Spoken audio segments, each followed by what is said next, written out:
Señores estudiantes, tengan ustedes muy buenas tardes. Dentro de la cátedra de técnicas de negociación, vamos a desarrollar temas muy importantes en la unidad 3. Y para ello, como tema principal, tenemos el manejo y resolución de utilización de técnicas de negociación. Para ello, ¿no? O sea, dentro de manejo y resolución de conflictos de técnicas de negociación tenemos el conflicto. En primer lugar, vamos a determinar que el proceso en el cual la parte A percibe que otra parte ha afectado negativamente algo que le interesa, primera A, o podría afectar, según Robinson, el autor Robinson, en el año 1998. Para tener un conflicto, primeramente tenemos que contar con dos grupos, ¿no? Dos grupos o dos personas o dos integrantes. Al primer grupo llamaremos A y al segundo grupo lo llamaremos B. Entonces, ¿qué es un conflicto? Se dice que por este autor, por Robbins, en el año 1998, es un fenómeno social multidimensional, ¿no? Que ocurre, que ocurre como un resultado normal de las diferencias humanas y de la no satisfacción de las necesidades. Ahora, asimismo, se basa en percepciones, ¿no? Y estas percepciones, quiere decir, son muy diversas, ¿no? No son percepciones comunes. Ahora, dentro de ello tenemos orígenes o raíces de conflicto. Como primer punto podemos considerar que es la subjetividad de la percepción, fallas de la comunicación, desproporción entre las necesidades y satisfactores, información incompleta, presiones que causan frustración y las diferencias de carácter, ¿no? Entonces, es muy importante conocer estos orígenes y raíces que terminan en un conflicto.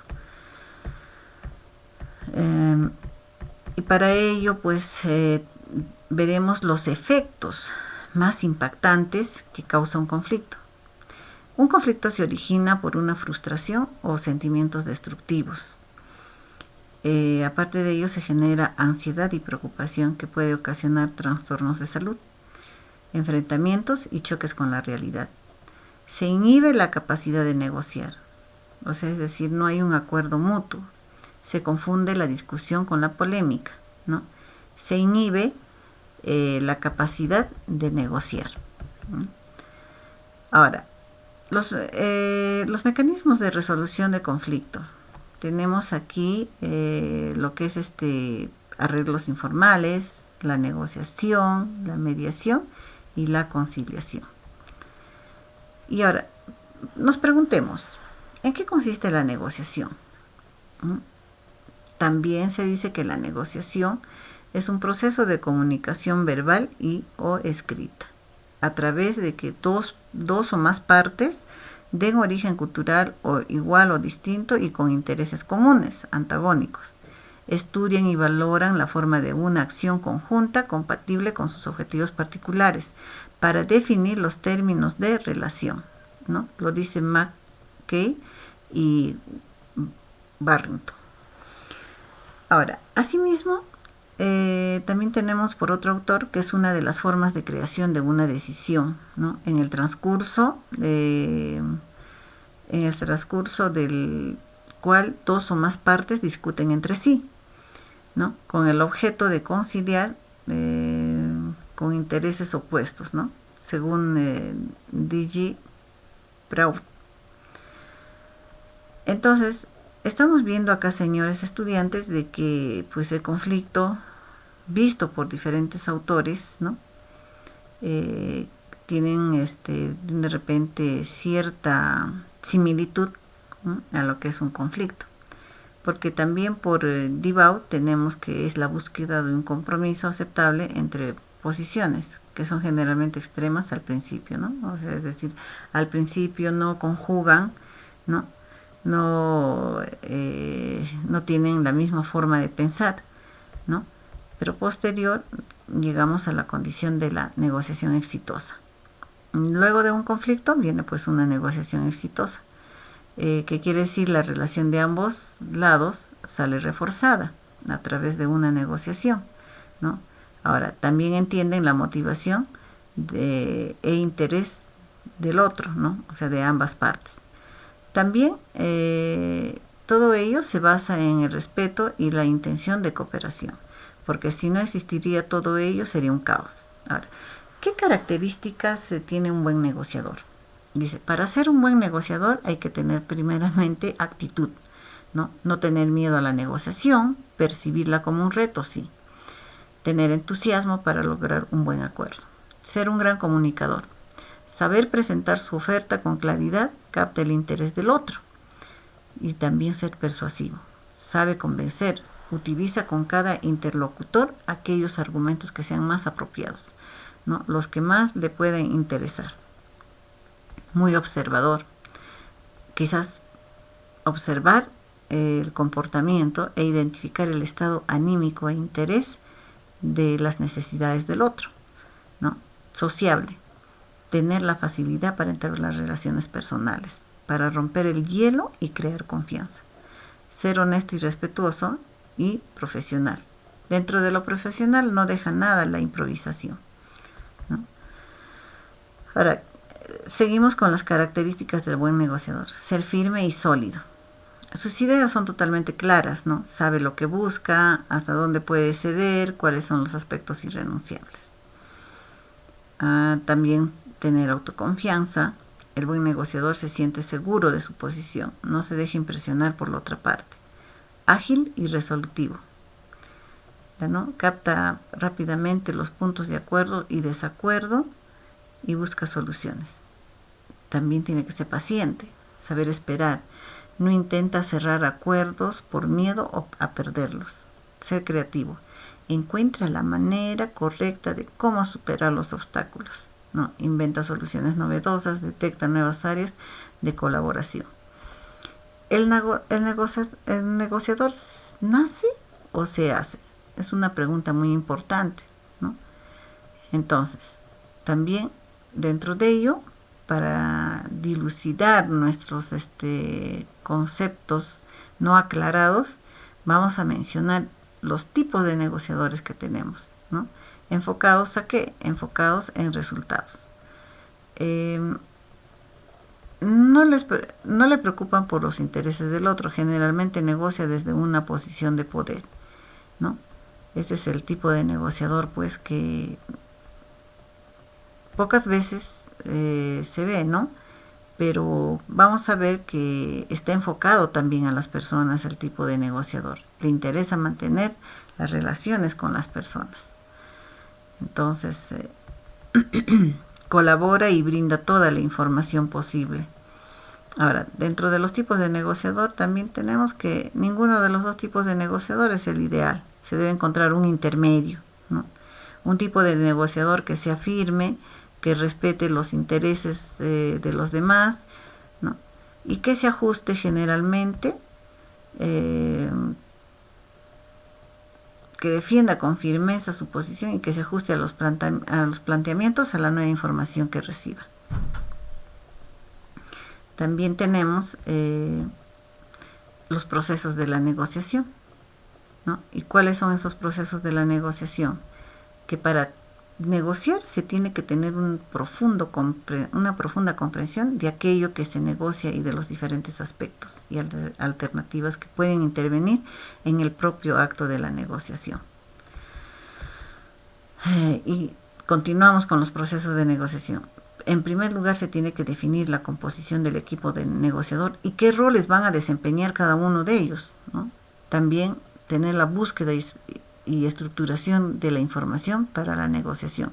Es decir, un buen negociador no puede lanzarse al vacío, no puede ir sin estrategias, sin tomar una decisión de qué forma y de qué manera va a llegar a negociar, ¿no?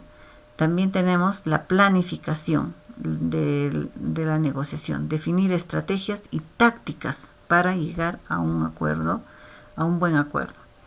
Ahora, ¿cómo es la planificación de la negociación, ¿no? Tenemos dentro de ello las estrategias y tácticas que son muy importantes. La estrategia es a ganar o a perder.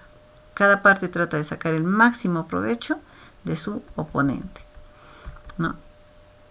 Y también tenemos la aplicación o el uso de las tácticas, ¿no? Que son las acciones particulares, ¿no? Que cada parte realiza en la ejecución de su estrategia. En primer lugar, presentan una propuesta, luego las tácticas de desarrollo y se facilitan también pues de información, ¿no? Entonces, también procuran que la negociación se desarrolle en la propia oficina o un lugar neutral, ¿no? Donde nadie puede interrumpir. También las tácticas de presión son las siguientes: es el desgaste, aferrarse a la misma posición, ¿no? El ataque, presionar, intimidar.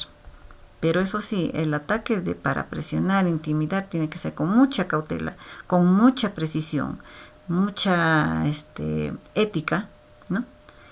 Y también podemos utilizar tácticas engañosas, dar información falsa para prometer algo que no se va a cumplir, pero eso sería antiético, ¿no? Pero entonces, para llegar a una buena negociación y de repente no se pueda ampliar o convertir en algo engorroso, tenemos que ser bien tácticos y fácticos, ¿no? Entonces, ¿qué factores se debe tomar en cuenta para una buena negociación? Primero, determinar los objetivos que quieren alcanzar ambas partes, ¿no? Y segundo, considerar consecuencias en el caso de desacuerdos, ¿no? Y qué recursos se va a tomar posteriormente. Ahora, dentro del factor de relación, se debe crear ese nivel de confianza, ¿no? No crear a la otra parte pues un nivel de desconfianza. Se debe tener unas concesiones y alternativas. También determinar si el negocio, ¿no? O sea, el negocio o no, ¿no? Determinar si negocio o no, ¿no? Si la negociación que yo voy a hacer es la correcta o es la incorrecta. Asimismo, debo de también imponer sigilosamente reglas sin intercambio. Es decir, yo no puedo decir o sea, si tú me das algo, yo te devuelvo a cambio algo, ¿no? No es ese tipo de negociación la que buscamos. Entonces, ahora, ¿qué elementos son importantes para una negociación? En primer lugar, el planteamiento inicial. Segundo, la exploración. Tercero, las alternativas de solución para la buena negociación. Y al final, el cierre. Entonces, habiendo considerado todos estos puntos, nos podemos preguntar, ¿qué negocian los gestores? ¿No? ¿Qué negocian? Agendas, ¿qué más? ¿No? Acuerdos, ¿qué más? Asuntos. Entonces, para lograr que la población meta obtenga beneficios de acuerdo a los objetivos, ¿no?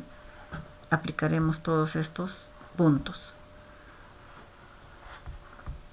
Asimismo, dentro de ello existe pues un equipo criar, ¿no? Es decir, es como un comité consultivo, ¿no? Donde estructura todos los procesos de negociación, ¿no? Entonces, no nos olvidemos que para una buena negociación hay varios puntos muy importantes que tenemos que considerar, y si de hecho que no lo consideramos, vamos de repente a caer en contradicciones, ¿no? Por ejemplo, tenemos algo muy importante, la apertura, ¿no? Ahora, la apertura para una buena negociación. Luego tenemos el planteamiento inicial, plantear cuáles son nuestra posición, cuáles son nuestras ideas, ¿no? Y esperar muy cautelosamente qué decide la otra parte. Luego tenemos la exploración, que ya lo hemos tocado, ¿no? Dentro de la exploración tenemos que saber conocer a nuestro contrincante, qué es lo que piensa, qué es lo que opina y qué alternativas de solución nos está ofreciendo. Asimismo tenemos dentro de la exploración vamos a conocer al contrincante, ¿no? Entonces vamos a conocer cuáles son sus expectativas, sus emociones, ¿no? Y sus decisiones. Y bueno, pues como cuarto punto hemos tocado el planteamiento de alternativas. Nosotros al momento que vamos a desear negociar, vamos a llevar diversas alternativas de solución. No podemos enfrascarnos y cerrarnos de repente en una sola alternativa de solución.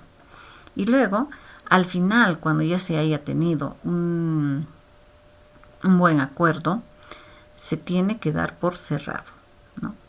Entonces, un consejo muy importante, que al momento de tomar al momento de la negociación debemos de tomar en cuenta las características que tiene un buen negociador y también las características de los otros autores, ¿no?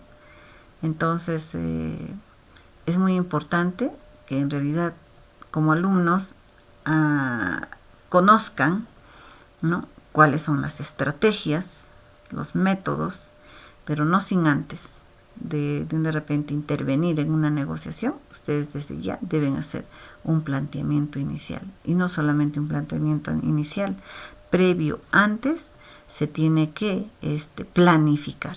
La planificación es muy importante. ¿Qué pasos tan importantes voy a aplicar en el momento de la negociación, ¿no? Y si en caso fuese negativo, ¿cómo evaluaré? Y si en caso positivo, también cómo voy a determinar, ¿no? Entonces, para ello, yo pienso que hemos tocado los parámetros más importantes para el desarrollo de la tercera unidad. Señores alumnos, espero haber llenado sus expectativas, ¿no?, con el desarrollo de algunos puntos, ¿no?, que se ha tocado en esta clase virtual, ¿no?